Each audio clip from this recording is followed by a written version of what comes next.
ఆరోగ్యాన్ని కాపాడే సంజీవని లాంటిది ఆరోగ్యశ్రీ పథకం.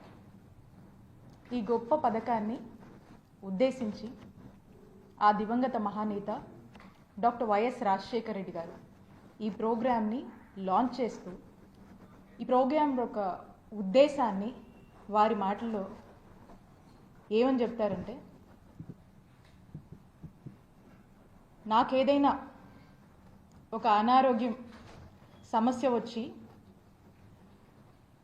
ఏ హాస్పిటల్కి అయితే వెళ్ళి చికిత్స పొందుతానో అదే హాస్పిటల్లో అదే స్థాయిలోని వైద్యం ఆ రాష్ట్రంలోని పేదవాడికి కూడా అందాలనేది మరి ఆ దివంగత నేత డాక్టర్ వైఎస్ రాజశేఖర రెడ్డి గారి ఉద్దేశం.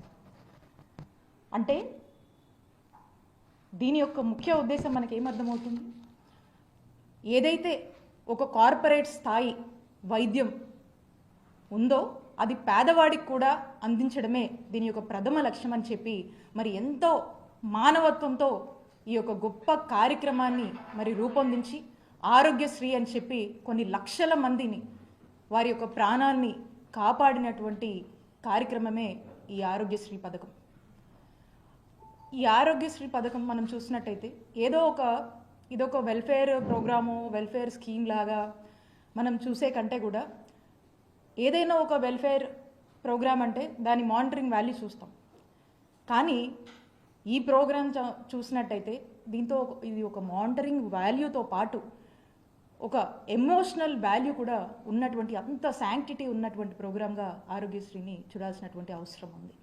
మరి ఇదే కార్యక్రమాన్ని, ఈ గొప్ప మానవత్వంతో కూడినటువంటి ఈ కార్యక్రమాన్ని దీన్ని నిజం చేస్తూ వైఎస్ఆర్ గారు తీసుకొచ్చినటువంటి ఈ కార్యక్రమాన్ని పేదలకు ఎంతో మంచి చేస్తుందనేటువంటి ఒక గొప్ప లక్ష్యం ఉన్నటువంటి ఈ కార్యక్రమంగా దీన్ని మా నాయకుడు జగన్మోహన్ రెడ్డి గారు దీన్ని మరింత స్ట్రెంథెన్ చేస్తూ మరి మేము అధికారంలోకి వచ్చిన దగ్గర నుంచి ఏ విధంగా అడుగులు ముందుకు వేశారో రాష్ట్ర ప్రజలందరికీ కూడా తెలుసు. జగన్మోహన్ రెడ్డి గారు అధికారంలోకి వచ్చే నాటికి 1059 ఉన్నటువంటి ఈ ఆరోగ్యశ్రీ ప్రొసీజర్స్ ఏవైతే ఉన్నాయో వాటిని 3257 ప్రొసీజర్స్కి పెంచినటువంటి ఘనత జగనన్న ప్రభుత్వానికి దక్కుతుంది. అలాగే నెట్వర్క్ హాస్పిటల్స్ 919 నెట్వర్క్ హాస్పిటల్స్ ఉండేవి మేము అధికారంలోకి వచ్చే నాటికి. మరి వాటిని 2300 హాస్పిటల్స్గా కూడా విస్తరించడం జరిగింది జగనన్న ప్రభుత్వంలో. అలాగే ఆరోగ్యశ్రీ ఏదైతే 5 లక్షల వరకు వర్తింపు ఉండిందో, 5 లక్షలకే పరిమితం ఉండిందో దాన్ని 25 లక్షల వరకు కూడా పెంచినటువంటి ఘనత జగన్మోహన్ రెడ్డి గారి ప్రభుత్వానికి దక్కుతుంది. అలా మనం ఏది చూసినా కూడా జగనన్న ఆనాడు వైఎస్ఆర్ గారు ఏదైతే ఒక ఆలోచనతో ముందుకు వెళ్ళారో దాన్ని మరింత మరింత మరింత స్ట్రెంథెన్ చేస్తూ ఈ రాష్ట్ర ప్రజల ఆరోగ్యం ప్రభుత్వానిదే బాధ్యత.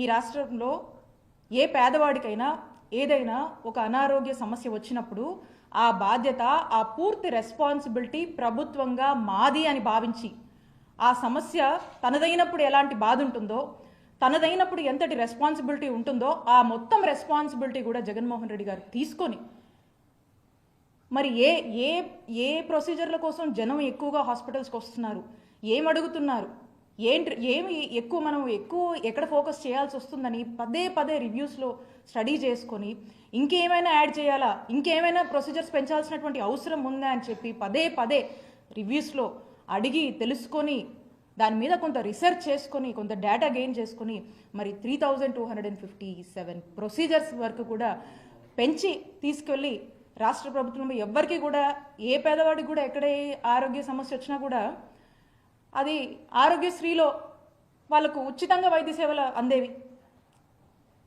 సో ఈ విధంగా ప్రతి దానికి కూడా ప్రయారిటీ ఇచ్చి ప్రతి ప్రొసీజర్ని కూడా 1-2 సార్లు స్టడీ చేసి ఎక్కడ కూడా పేదవాడు జోబులోంచి ₹1 ఖర్చు అవ్వద్దు అనేటువంటి ఒక ఆలోచనతో పేదవాడికి పూర్తిగా ఉచితంగా నాణ్యమైన వైద్యం అందించాలని మరి ఈ విధమైనటువంటి ఇన్ఫ్రాస్ట్రక్చర్ లే చేసి దానికి అన్ని విధాలుగా కూడా సమకూర్చి మరి పేదవాడు వారి కుటుంబం సంతోషంగా ఉండాలి, ఆరోగ్య ఆంధ్రప్రదేశ్ లక్ష్యంగా ఏ విధంగా జగనన్న ప్రభుత్వంలో మనం అడుగులు ముందుకు వేశామో మీ అందరికీ కూడా తెలుసు.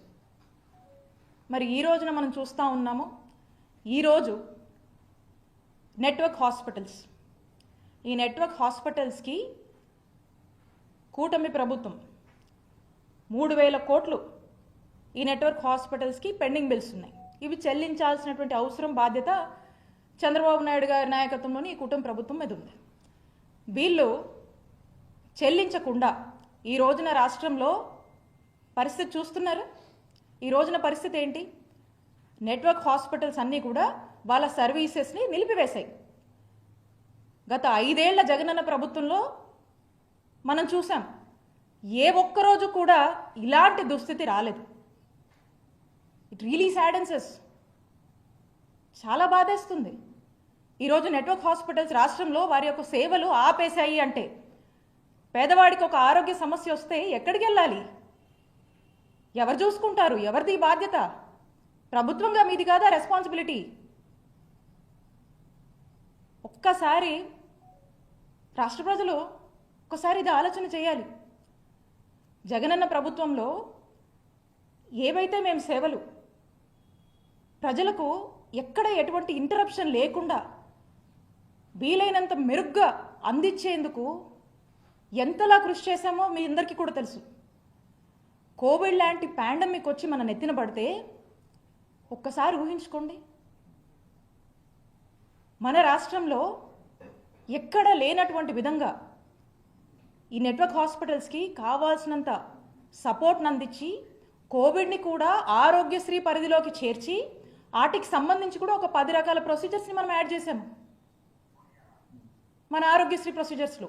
ఇవన్నీ కూడా ఆరోగ్యశ్రీ పరిధికి తీసుకొచ్చి ఆ పాండమిక్ టైంలో కూడా ప్రజలు ఇబ్బంది పడకుండా, ప్రజలకు ₹1 ఖర్చు అవ్వకుండా ఆ బాధ్యత, ఈ క్రైసిస్ ఇలాంటి సిచ్యువేషన్లో కూడా ఈ డిజాస్టర్ బాధ్యత కూడా ప్రభుత్వానిదే అని భావించి జగనన్న ప్రభుత్వం మరి ఏ విధంగా అడుగులు వేసి ప్రజలకు అండగా ఉందో, ప్రజలకు భరోసానిచ్చిందో, ప్రజలకు ఏ విధంగా కూడా ప్రభుత్వం అండగా ఉండాలో అంతకన్నా మిన్నగా జగనన్న ప్రభుత్వం పనిచేసింది. మరి ఈ రోజున మేము తీసుకొచ్చి మేము పెంచినటువంటి, అంటే జగనన్న ప్రభుత్వంలో పెంచినటువంటి ప్రొసీజర్స్ కానీ, జగనన్న ప్రభుత్వంలో మేము ఇచ్చినటువంటి ప్రయారిటీ కానీ, అట్లీస్ట్ ఇవి మెయింటైన్ చేస్తే అన్న బాగుంటుంది కదా. ఎలాగో మీరు కొత్త ఆలోచనలు చేయరు. ఏదన్నా ఇంప్రూవ్ చేద్దాము, ఇంకొంచెం ఎన్హాన్స్ చేద్దాం అనేటువంటి ఆలోచన మీకు లేనట్టే అర్థమవుతా ఉంది. పైగా మీరు చూసినట్టయితే మేము జగనన్న ప్రభుత్వంలో 5 ఏళ్లలో ఆరోగ్యశ్రీ ట్రస్ట్ కింద ఎంత ఖర్చు చేశామో చెప్పున. 5 ఏళ్లలో 13,500 కోట్లు సుమారుగా 5 ఏళ్ల జగనన్న పాలనలో ఆరోగ్యశ్రీ ట్రస్ట్ కింద మేము ఖర్చు చేశాం.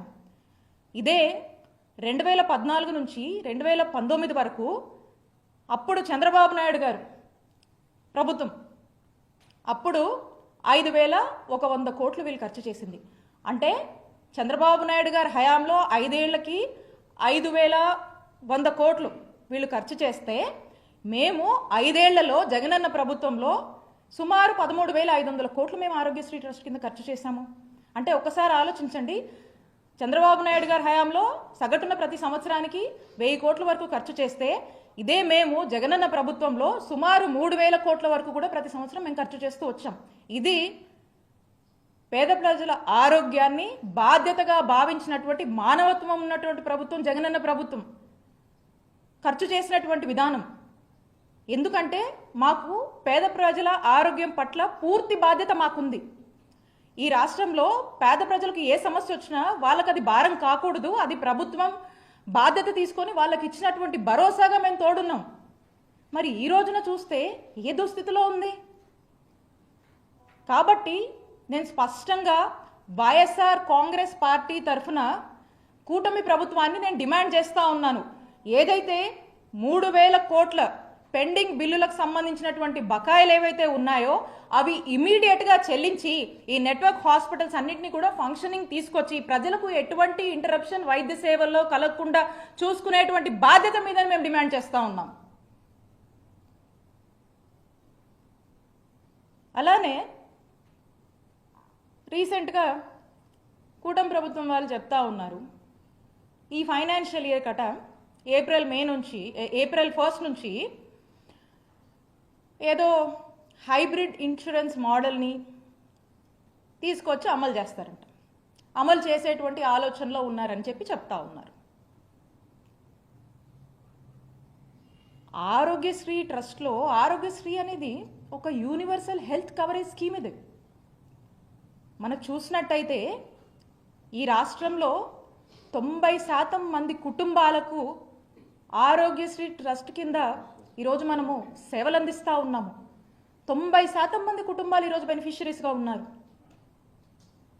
ఇలాంటి దాన్ని మీరు ఏదో హైబ్రిడ్ ఇన్సూరెన్స్ మోడల్ అంటున్నారు. అంటే ఏంటి అంటే ఒక ప్రైవేట్ ఇన్సూరెన్స్ కంపెనీకి మీరు ఈ బాధ్యతలను అప్పచెప్పాలని చూస్తున్నారు. దట్ మీన్స్ ఒక థర్డ్ పార్టీని ఎంగేజ్ చేస్తూ ఉన్నారు.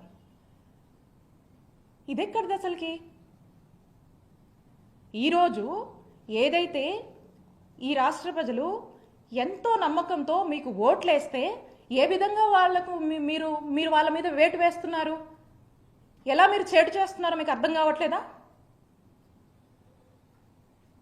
ప్రజలకు ఒక బాధ్యతగా ఇప్పుడు మేము ఇన్ని ప్రొసీజర్స్ పెంచాము, జగనన్న ప్రభుత్వము ఇంత మేలు చేసింది, దీనికన్నా బెటర్గా మీరు చేస్తారేమో అనేటువంటి ఆశతో ప్రజలు ఎదురు చూస్తూ ఉంటే మీరు ఏదో ఒక థర్డ్ పార్టీని ఎంగేజ్ చేసి ప్రైవేట్ ఇన్సూరెన్స్ కంపెనీలకు అంటగట్టాలని మీరు చూస్తూ ఉన్నారు. అంటే దట్ మీన్స్ ఏంటి? అసలు ప్రైవేట్ ఇన్సూరెన్స్ కంపెనీలు అంటే ఏంటన్నా? అసలు ఏంటి ప్రైవేట్ ఇన్సూరెన్స్ కంపెనీలు అంటే వాళ్ళకు ఏముంటుంది? ద బేసిక్ మోటివ్ ఏముంటుంది? బిజినెస్ మోటివ్ ఉంటుంది, సర్వీస్ మోటివ్ ఉంటుందా? నేను ఇన్సూరెన్స్ కంపెనీలను, ప్రైవేట్ ఇన్సూరెన్స్ కంపెనీలను నేను తప్పు పట్టట్లేదు. బట్ వెరాజ్ ఈ సిచ్యువేషన్కి వచ్చినప్పుడు నేను ఏమడుగుతున్నానంటే ఆరోగ్యశ్రీ ట్రస్ట్ది service motive, out of pocket expenditure లేకుండా ప్రజలకు ఉచితంగా న్యాయమైన వైద్య సేవలు అందించడం ఆరోగ్యశ్రీ ట్రస్ట్ యొక్క బాధ్యత, ప్రభుత్వంగా అదే మన యొక్క బాధ్యత. దీన్ని పక్కకు పెట్టి ప్రభుత్వంగా మనం చేయాల్సిన పనిని ఇంకొక ప్రైవేట్ ఇన్సూరెన్స్ మాడ్యూల్ అని చెప్పేసి ఇంకొక థర్డ్ పార్టీ చేతిలో పెట్టి ఏం చేయాలని? అంటే వెల్ఫేర్ని ఏం చేయాలనుకుంటున్నారు మీరు? వెల్ఫేర్ మీద ప్రాఫిట్ చేయాలా, చేసుకోవాలా? ఎంతో కొంత బిజినెస్ మోటివ్ ఉంటుంది కదా. ప్రైవేట్ కంపెనీస్కి సర్వీస్ మోటివ్ ఎందుకు ఉంటుంది? ప్రజలు ఇప్పుడు ఈ ప్రైవేట్ ఇన్సూరెన్స్ కంపెనీకి సంబంధించి మనం చూస్తే వీళ్ళకు ఓన్లీ ఒక సెట్ ఆఫ్ హాస్పిటల్స్తో టైఅప్ ఉంటుంది. ఇక ఈ హాస్పిటల్స్లో వాళ్ళు ఈ 3257 ప్రొసీజర్స్ వీళ్ళు కవర్ చేస్తారా? వీళ్ళ వల్ల అవుతుందా? ఎన్ని ప్రొసీజర్స్ కవర్ చేస్తారు వీళ్ళు? ఎన్ని హాస్పిటల్స్ చూస్తాయి? మనము ఎంతో సపోర్ట్ చేసి ఎంతో ఒక ఫ్రెండ్లీ వాతావరణం క్రియేట్ చేసి 919 హాస్పిటల్స్, నెట్వర్క్ హాస్పిటల్స్ ఉంటే వాటిని 2300 హాస్పిటల్స్, నెట్వర్క్ హాస్పిటల్స్ వరకు మనం విస్తరించాము. ఇవన్నీ వైద్య సేవలు అందిస్తూ ఉన్నాయి. మరి మీరు ఎన్ని హాస్పిటల్స్కి ఇది వర్తిస్తుంది? ఎన్ని ప్రొసీజర్స్కి ఇది వర్తిస్తుంది? రేపు పేదవాడికి ఏదైనా అనారోగ్య పరిస్థితికి వస్తే అసలు మీరు ఇంక్లూడ్ చేస్తున్నటువంటి హాస్పిటల్స్ ఏవి, ఎక్కడికి వెళ్ళాలి? కనీసం ఇందులో సగమైనా చూస్తారా? ప్రైవేట్ హాస్పిటల్స్ ఎందుకు చూస్తాయి? ప్రైవేట్ ఇన్సూరెన్స్ కంపెనీస్ ఎందుకు ఆలోచిస్తాయన్న అలాగా ఆలోచించవు కదా.